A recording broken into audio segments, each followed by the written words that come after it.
All right, I want to check out this video with regards to the new Black Cultural District. Came out about a month ago. Welcome to the channel. I'm Tiny Cross HUG, by the way, and this is the Trumped Up Live show. But this will be the first Black Cultural District in California, right? Which is, let's watch the video. Let's allow them to give a take on it and see what it's all about. But I have some likes and dislikes. I'm gonna try to stay positive because I do believe it's a positive thing, but there is some questions that needs to be answered. All right, it's being called the first of its kind here in the state of California, a black cultural district in the heart of South LA. The aim is to recognize South LA's deep cultural heritage, as well as to generate economic growth, tourism, and investment. Our Ted Chen is live right now in Exposition Park with more on what it will mean for the people who live and work there. Ted. Michael, Colleen, South LA, the Crenshaw District, Lamar Park has long been seen as the heart of Black LA, but officials say never been officially recognized as such. Well, that changed today, and one business owner couldn't be happier about it. For 45 years, Lula Washington's dance studio has been part of the cultural heart of South Los Angeles, teaching its students and performing across the country. Owner Lula Washington says being part of California's first black cultural district will be a huge step forward. And I'm saying that's good. That's a good thing because it's about time. It's about time that something like that happened for this area. South LA leaders also say it's about time. State Senator Lola Smallwood Cuevas says she learned that California had 14 designated cultural districts like LA's Chinatown, but did not have one in South LA, home to the state's largest concentration of black-owned businesses and cultural institutions. We know millions come to California, and we don't want them getting on the 10 freeway and driving from the beach to downtown over to Orange County. We want them to stop, to partake, to spend some money, and to get a little bit of that black South LA cultural resilience. The state senator says the designation will provide the area access to state funding for economic revitalization and preserving cultural landmarks. Washington says it comes just in time to attract visitors who will arrive for the World Cup and then the Olympics. I hope that they make this area part of their stop. We're planning to do specific programs so that people that would like to experience what's here in the community can do so and know about it. The state senator says she has secured $3 million in funding to place monuments and markers throughout the new district and will solicit community input. Reporting live from Exposition Park, Ted Chen, NBC4 News. Calling Michael, back to you.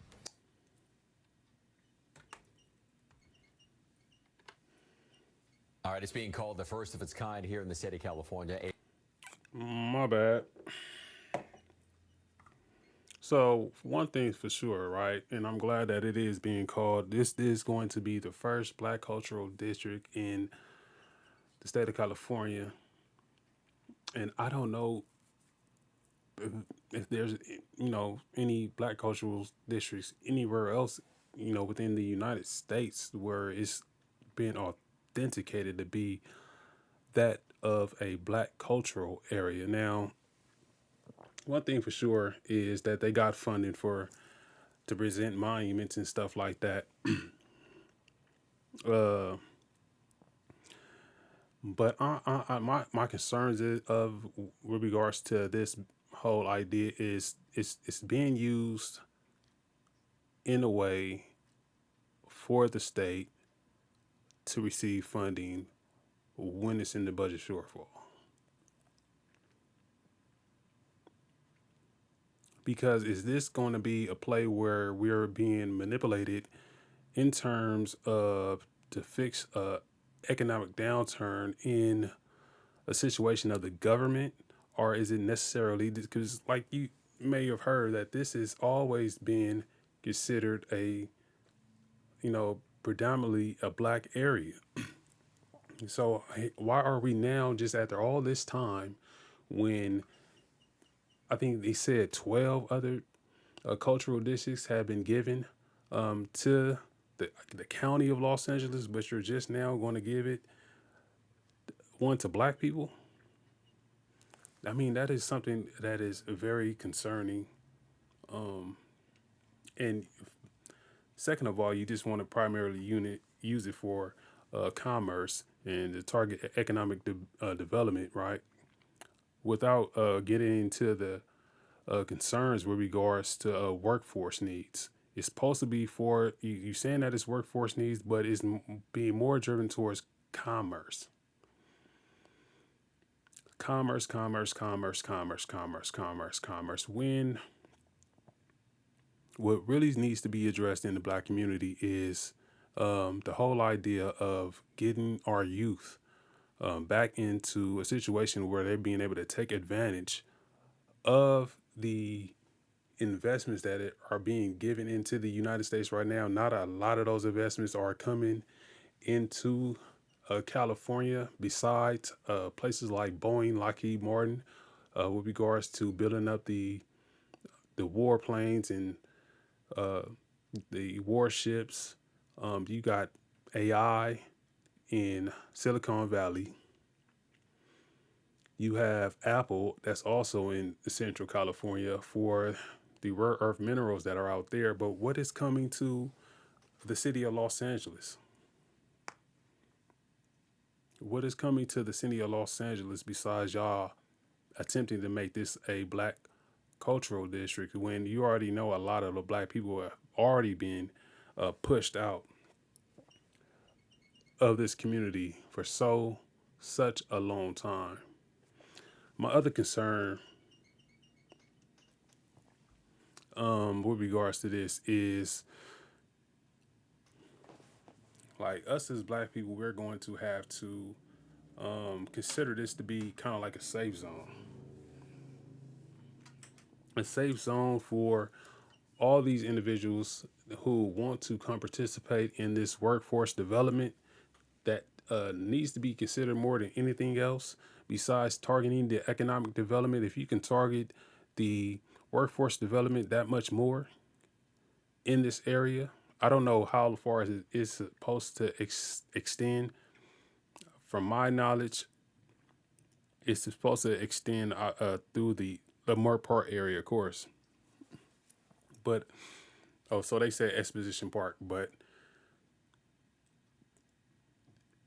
there is another note that I heard that it's supposed to extend all the way to Central Boulevard, and so that is a lot of territory to cover. To where we got to have one of these areas to be more of a safe zone for all people to come and enjoy. And those from LA know that what I mean when I say this. Can this be worked out to be a safe area to where we have members of the community who don't want to see nothing to happen to the individuals that may. I'm not talking about the people that might get on the plane and come through for the Olympics and everything like that, but for the individuals who want to see that their culture thrive and do better and do better, what is going to happen for that? So it's supposed to be for cultural and preservation, for anti-displacement of housing protection, for small business and entrepreneurship support, art funding and artist residents, a workforce and youth pipelines. The workforce and youth pipeline is a long term for long term economic mobility. There's so many things over there and so many buildings over there that which can be reconfigured into being some type of school or trade school so individuals can get into, and that is needed more than anything else in the community. With so many of our jobs being given over to people that are come from over the border, and it's always this idea that we are not workers, bro, and we are. We considerably are. So when you think about the tribalism that's in LA, and I'm just not talking about black on black crime, but I'm talking about in regards to how the black person is looked at in the city of Los Angeles. How are we going to be able to turn that tide? It needs to be marketed a little bit better because I haven't heard nothing about this since, and this was a month ago. This was over a month ago.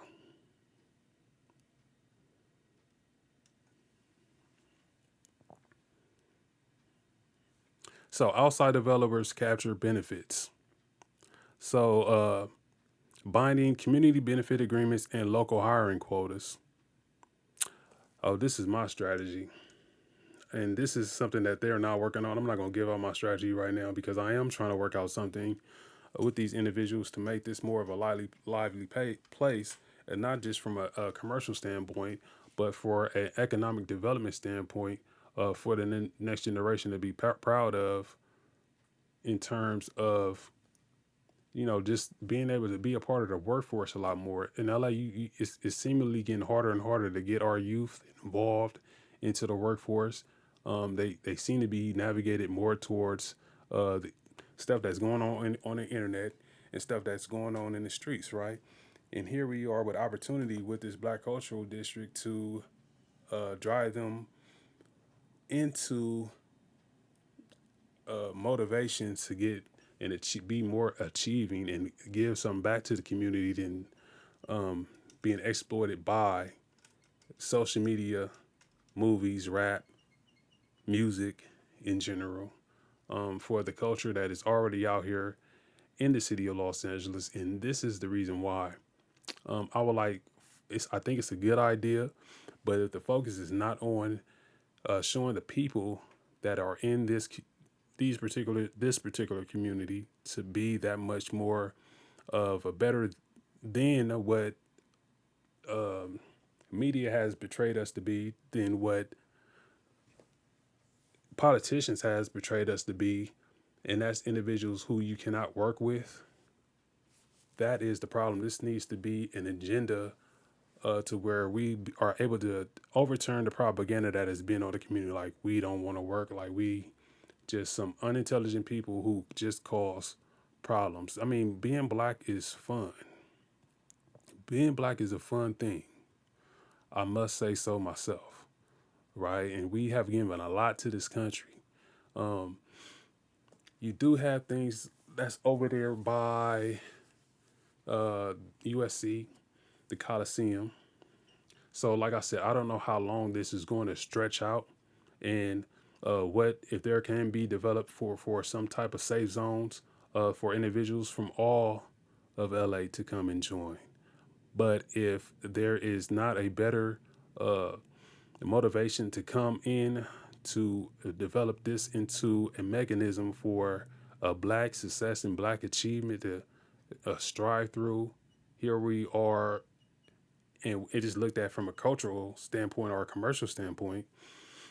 Here we are, this is going to be a failed community. And what we're going to allow to happen is we're just going to allow the politicians just to be able to take the dollars that has come from this project to be given for its economic shortfalls. This is the opportunity to where more minds need to come together. So I am going to be one of them individuals who make an attempt to go up in here and talk to the people with regards to some of the goals that are going to take place in here. Because one thing's for sure, you're not going to be able to do any type of. One thing for sure, you're not going to be able to do any type of, housing with regards to, the affordability crisis that's out in LA. You know what I'm saying? All these low income housing that is being developed, they're pretty much not, you know, I can't say that they're going to be targeted towards black people because that would be illegal within itself. It won't have access to federal funding if it does do so. Recently, the HUD administration has targeted that you cannot give housing and federal funding, that type of federal funding to illegal immigrants. So that's a plus, right? Particularly for this project. So, but the actions that needs to be taking place with regards to making more housing more affordable. Only 20% of units to new housing developments are able to get be low income housing. If only 20% of the units are able to be low income housing, while you got a community that's pretty much has been in crisis the whole time. Don't get me wrong, because you do have some nice areas within this area. You do have to have homeowners and people with nice houses and everything. However, we need to draw attention into this next generation of youth that is going to come and ensure that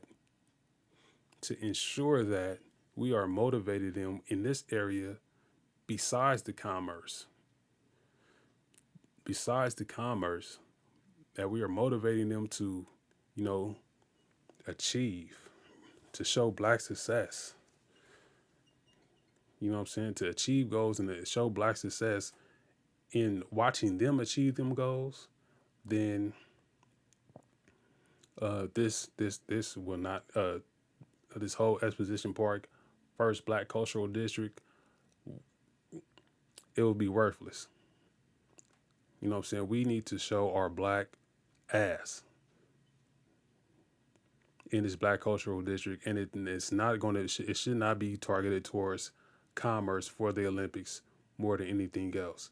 It was a ploy to get the funding itself. However, no, if it's not done right, if it's not done right from the right perspectives with the right mindsets, and it's only going to be used for just for the Olympics, then man, it's because it's already been that all this time. So now all of a sudden, why would y'all want to do this now when y'all done gave cultural districts to 12 other nations of origin, people of other origins besides black people, when black people is like been here all this time,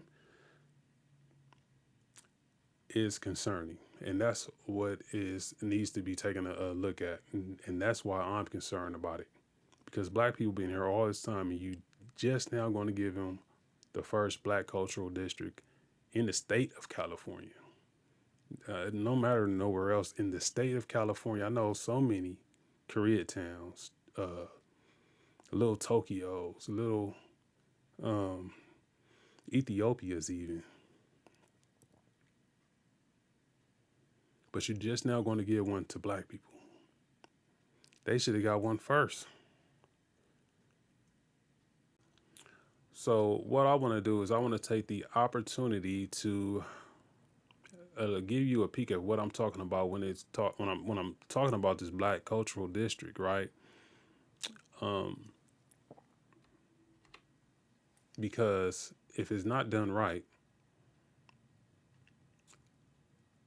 it will miss the point, and then we would just allow the politicians just to abuse us as a people in order to get funding for its budget shortfalls, while making it seem like it's going to build up the economy.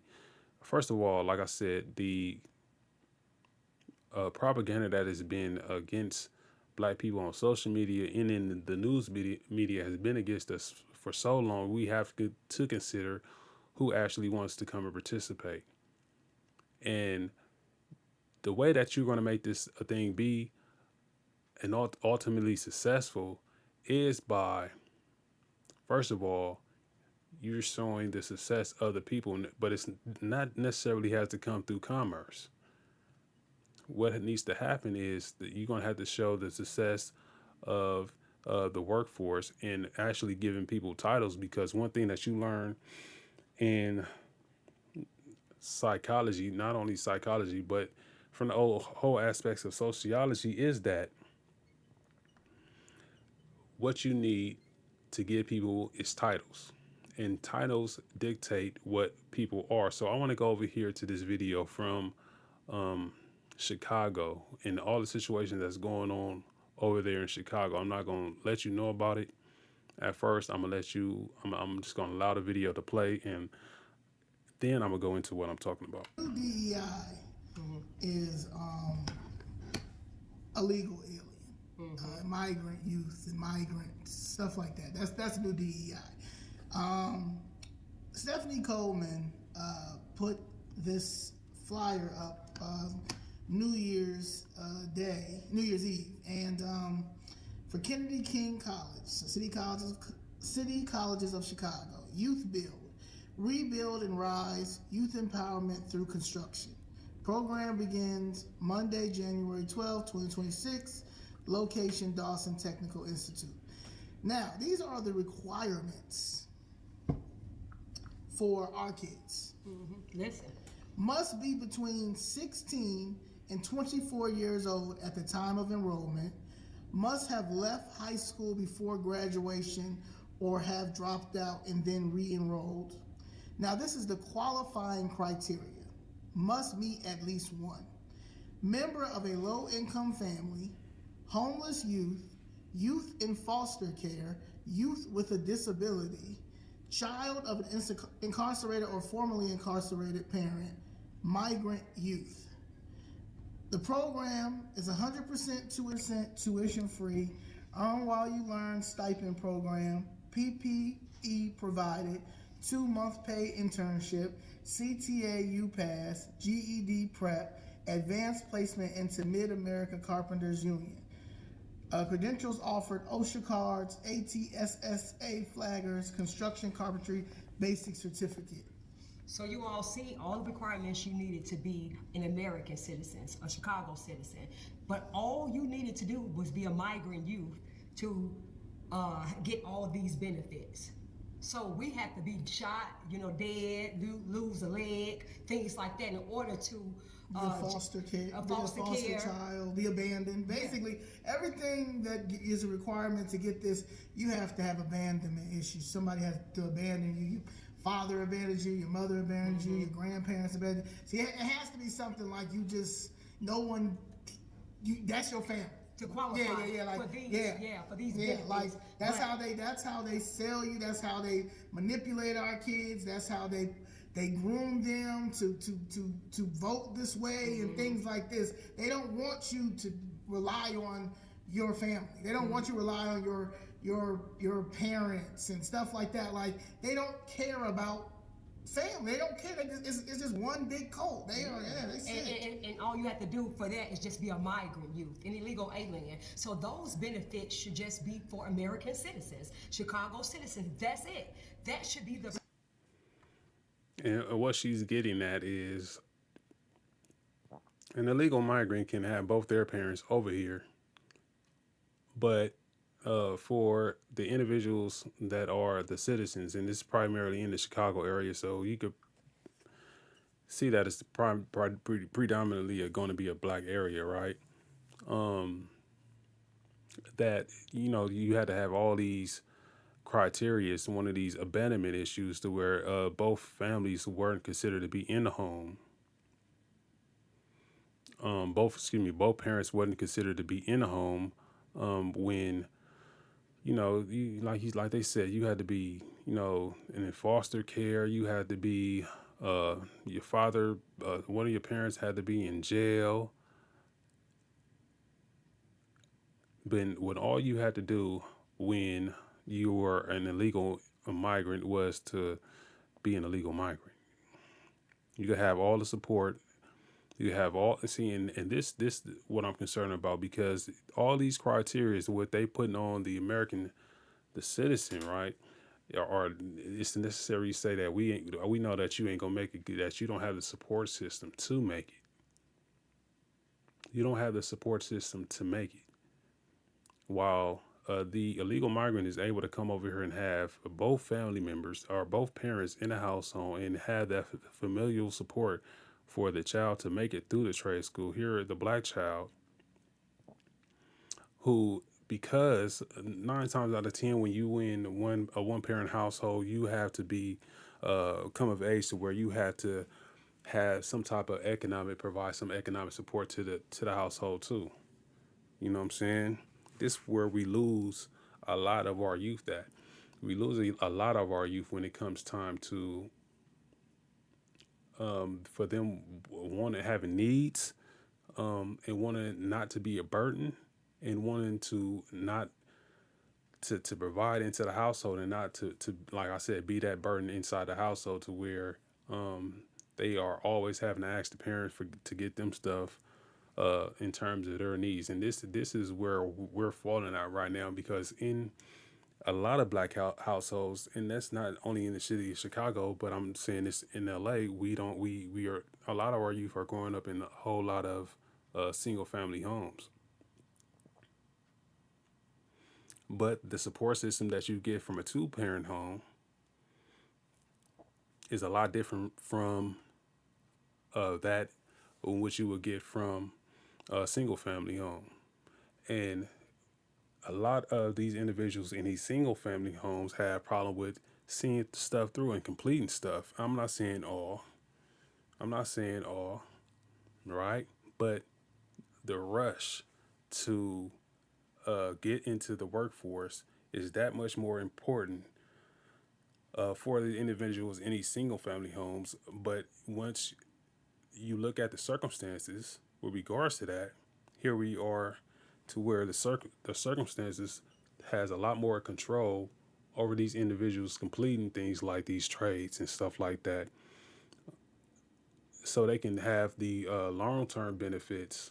You know, sometimes we have to think about the short term, like bills got to be paid and things like that. The bills got to be paid. You know, and when I look at it, man, a lot of these other populations, children are able to stay in the household a lot more longer than in black households, where the child is, once you become 18, you're being more seen as a burden in the household than you are a benefit. So I see a lot more of other cultures being able to uh, lock in and go to college and receive a college degree and all that stuff before they have to get out here in the streets and actually make a living for themselves. So they can be with their family. They can be with their Like family. they came over here with their family. They can enroll. They can enroll because they're migrant. Just say migrant youth. But if you're a low income family, then you're required. So what about just our kids who just say, hey, A single parent. Yeah, a single parent. Just say, or yeah. they want those opportunities. They want those jobs. Person don't want to go to college. Yes. But that's something that they were interested in doing. But you don't qualify if you don't have all those, if you're not a trauma bonding with these people. But you can, but when it come down, all your requirements is just that you're a legal alien. And if you look at the city colleges, we pay that on our property tax bill. I don't know if you noticed that, but look on your property tax bill. That line that says city colleges, we are paying for that. So requirements should not be, we should not be paying for illegal aliens to be over. Governor J.B. Fritzer take over our HB 460 passed by the Illinois Democrats and signed into law by Governor J.B. Fritzer. It expands access to grants, scholarships, and other aid for all Illinois residents, regardless of immigration status. Illegal aliens. So we're paying for illegal aliens to take over our jobs. Take over really just the country. Yeah, and so we are paying for. I mean, that's the Illinois problem. I didn't want to get into that much too deep, but I just wanted you to see the scenario of what the Black Cultural District will have to, deal with when it comes to putting, the youth in the workforce when they dealing with so much trauma. And this is why I don't know if this necessarily will work if you got things like this arising. You got issues like this arising where it's so many trade schools that's already out here in Los Angeles. You see a lot more other cultures in these trade schools, and not that you don't see any blacks, because you see blacks too, though, right? But some of these lines have 2-month, 3-month wait lists, and a lot of these trade schools that individuals are applying for, some of these trade schools are, they're not even reached in the, it's not going to push you into middle class, really. It's going to keep you at the bottom. It's going to keep you at the bottom. If you're not trying to be, we see a lot of cosmetology out of here. We see a lot of barbers out here. But in them higher field jobs, like in there, let me tell you something, man. These people are not that much smarter than our black youth. They're not. I've been in welding. I've been in. I can put solar panels on the roof. I built my whole set that you see right now behind me. So it's not like they're that much smarter. It's just that the motivation to get into these into the workforce is not there, and we have to deal with that issue before we can deal. And it doesn't necessarily have to come from the aspects of social services, but it could be the aspects of providing these trades at a younger age before they turn 18 as a start.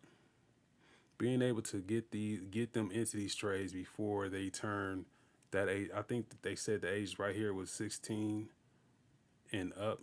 So by the time they turn 18, they can already be in one of these union jobs, ready to go. You know what I'm saying? If we're not prepping them in that way, then this black cultural district is going to miss the mark, because one thing that is going to uh, determine the success of the community of this black cultural district is going to be the success of the people. If these people are not successful, if all we're doing is providing commerce, commerce, and we're pushing commerce. You can put all the landmarks and all. If you don't give these people a title, and something to necessarily do and something to be proud of, you know what I'm saying? It's something to give them opportunity to spend money amongst themselves as an economy. That is what's going to make this whole black cultural district thriving even more. So I'm looking forward to joining the meeting and seeing what's going to happen with regards to this. Hopefully, I can provide you with more media coverage and at the same time keep you updated. But necessarily, one thing that the community has to consider is creating a safe zone for all these individuals to come in and actually receive these trades, and not be and not allowing their seats to be taken in by other people because we don't have our stuff, in the streets right yet. You know what I'm saying? That's the most daring thing that we have to get over, besides uh, the other matter I was just talking about. Anyway, man, I'm Tiny Cross HUG. Welcome to the Trumped Up Live Show. Always remember to tune into the channel, hit that like, subscribe button, and always remember also, man, it's a good day to be a soldier.